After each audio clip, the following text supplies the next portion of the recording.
Good afternoon, everyone. We're delighted to participate in this year's KULCHA Symposium, and we thank the organizers for this opportunity. In this presentation, we take up the initial symposium call to consider the role of communities in our research. We ask how we, as archaeologists, have grown and continue to grow as community engaged and community-based scholars. We'll discuss what we mean by each of these terms and then attempt to honestly explore, as much as we can in 15 minutes, how we are working to create research cultures that emphasize community involvement in all aspects of archaeological study. We'll highlight this discussion using our active research programs, one in Belize and the other in Canada. We'll consider the challenges and rewards presented by each and the lessons to be learned from pondering these two contexts together. This is not a how-to guide. Rather, it's a thought experiment on a process in which we are currently engaged. Although the symposium organizers asked us to reflect on the role of community within our research, they left it up to us to decide how to tackle the concept of community. In our case, we will focus on geographically local communities' roles in our archaeological research. And geographically local communities are essential partners in archaeological research, as their residents' lives are connected to those residents of the past by virtue of this locality, whether they knowingly engage with it or not. Additionally, local communities are best situated to be stewards of archaeological heritage. Belize has been the focus of archaeological research into ancestral Maya occupation for over a century. As a result, much is known about this ancient past. However, as pointed out in the recent thesis by Antonio Beardall, most of this research is conducted by international teams of researchers and students who bring with them their own research designs, questions, and biases. In such research, understanding local communities' current and potential future roles has been rarely explored directly or clearly supported at the government level. We see Heritage Education Network Belize as taking an essential role in moving this conversation forward from a grassroots level. In our home country of Canada, the specific role of local communities in academic research has only recently become a primary focus of attention in universities. As in Belize, government policy and permitting have yet to play a significant role. In some cases, administrators and policymakers have even stood in the way of true collaboration in the name of heritage preservation, despite clear calls for a greater emphasis on such work in the ethical standards of professional associations, such as the Canadian Archaeological Association. We completed our undergraduate and graduate degrees in the late 1990s and early 2000s. If the topic of community archaeology was explored in our mentorship and training, it was typically done as an afterthought or without explicit direction on beginning such work. This work was commonly presented as a necessary evil, typically consisting of one-way outreach, so the researcher teaching community members, essentially convincing the public to keep paying for archaeological research. Learning how to engage communities and build lasting partnerships is a work in progress. No matter how much you read about such a topic, we learn through honest attempts and more failures than successes. Before we go any further, we want to highlight two terms we use to describe community involvement in archaeological research. The first is community engaged research. This is research by and for the community. That is, community members help with doing the research in various ways, or they receive research knowledge, often through outreach efforts on the part of researchers. The other term you'll hear us use is community-based research. This is research with, by, and for communities. In this case, community members are more than passive consumers of the products of the archaeological process, including acting as volunteers. They take on the additional responsibility of being partners in the research and planning and doing stages. They also plan and deliver knowledge outreach alongside or perhaps independent of credentialed or professional researchers. The practical difference may, in some cases, be subtle. Still, it's crucial, as it represents a certain loosening of our grip on the reins. This isn't always easy for a group of people trained to believe that they are the ones most capable of commenting on the past. In both cases, relationships between researchers and community are essential. The degree to which there is a give and take in that relationship separates the two. Often, archaeological projects will start with a version of community-engaged research, mainly if they are new to a community, and will work toward becoming community-based. This is the case for our research in Belize and even in Canada.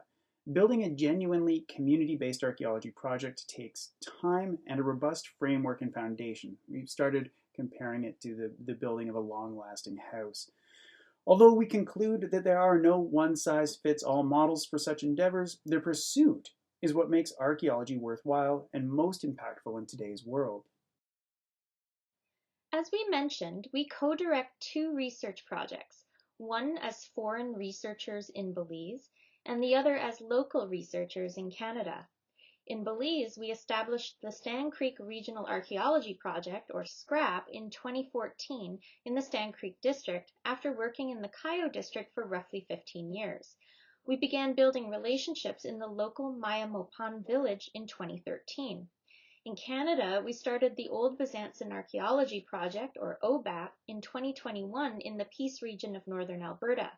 This happened during the COVID pandemic lockdown, shortly after we moved to the region. We began building relationships in the local hamlet of Bezanson in 2020. Both local communities are rural and are situated in frontier regions. Regardless, both are well connected to more urban environments via transportation and communication networks and are within the cultural homelands of diverse Indigenous peoples and descendant and recent settler communities.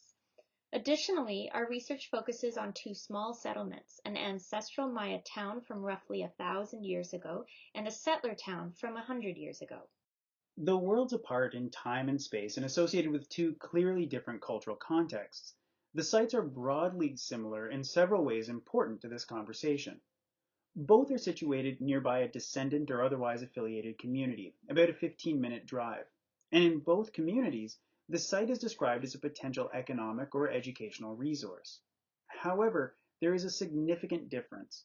Alabama is on private land, while Bezanson is on public land.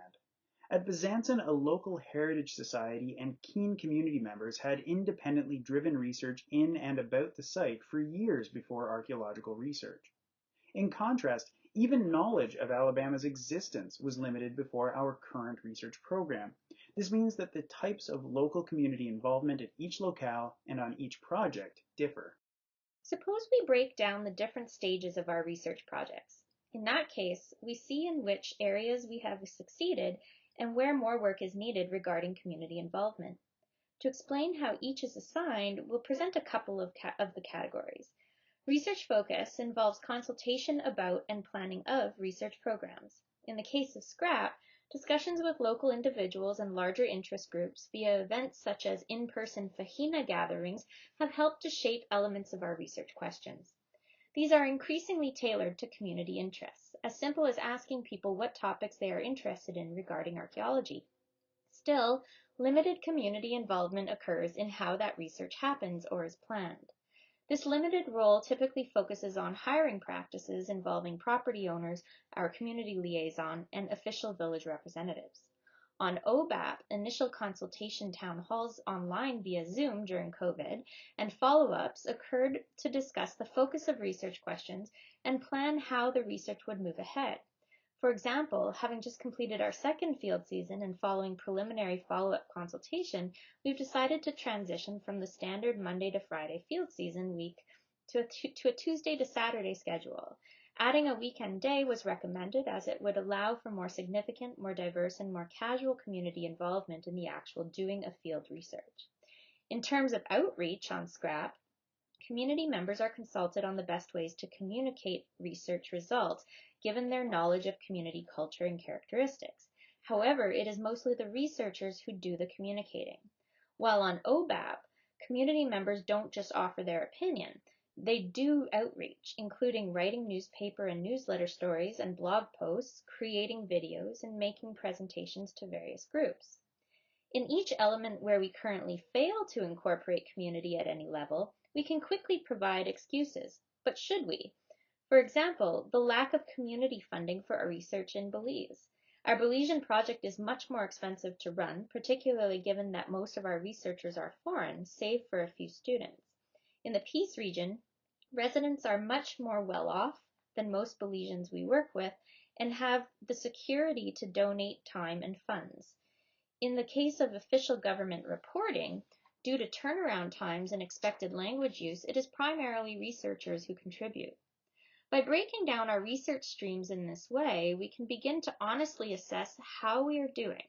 Suppose we want to genuinely call our projects community involved. In that case, the community should be present across this entire board, which means our excuses don't hold, and we must find ways to address these shortcomings. Since consciously starting to involve communities within our research, we've recognized both challenges and rewards associated with this work. Perhaps our biggest challenge is slowing down. Our academic and professional careers have encouraged us to move fast and be prolific. This is a pattern of work that often stands in opposition to the slow process of community-based research. As we said, such work is about relationships, which take time. A closely related challenge has to do with value. In traditional academia, peer-reviewed publications are the gold standard. While there is ample room for such products in the context of community archaeology, much of the output associated with this kind of work falls short of this traditional mark.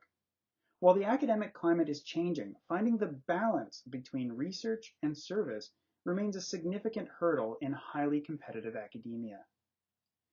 Third, the Western educational system has typically encouraged us to believe that we are the most capable experts and communicators on the past. We need to disabuse ourselves of that notion. Fourth, we don't know what we're doing. We're bumbling along in the dark on this, buffeted by different contexts, different personalities, and different interests. There is no instruction manual for this kind of work, nor could there be. We try to pass on best practices as far as our experience has taught us to our students and colleagues. We in turn open ourselves to learning from others. Finally, failure is inevitable. You're going to mess up. You'll talk to the wrong person or follow bad advice. It's just reality. Roll with it, gather your wits, open your heart, and jump back in. Of course, one of the great satisfactions of this kind of work is seeing the challenges turned into rewards. Slowing down allows you to honestly take stock of your motivations and goals. Archaeology is destructive and should never be casually engaged, nor should flippant involvement in the lives of communities. This kind of work, along with its relationships and outputs, grants opportunities to turn archaeology from the study of the past to a conversation with the present. It encourages us to meet new people and learn to incorporate different voices, helping us break out of our academic silos. In so doing, it provides a purpose beyond generating knowledge for the sake of knowledge. If you've ever doubted why you chose a life digging very square holes very slowly, this work provides a viable answer. From our experiences to date, we're considering several elements that might assist us in becoming more community-based in our research. In terms of Belize, we fall short in our continuity and presence throughout the year. This is due to our physical presence only 2 months out of the year, and a lack of dedicated partners and local researchers recognized by the permitting government. Our most engaged partners have been official village representatives, so the alcalde and chairman, who are not permanent. This failure was made more visible during COVID. Although funding and a degree of local expertise were available during the time, permitting practices in the country would not allow for research without PhD researchers. We've started to fix this by slowly reorienting our studies to focus not entirely on archaeology, but on archaeology as a single service element and focusing on issues of land use in the region, both past and present, particularly as it relates to the complex histories of ancient and modern industries and environmental protection. This centers other types of funded study not currently requiring PhDs that can be led by local community members. Such citizen scholars take the lead in our Bezanson research, focused on the deep and recent histories of that landscape.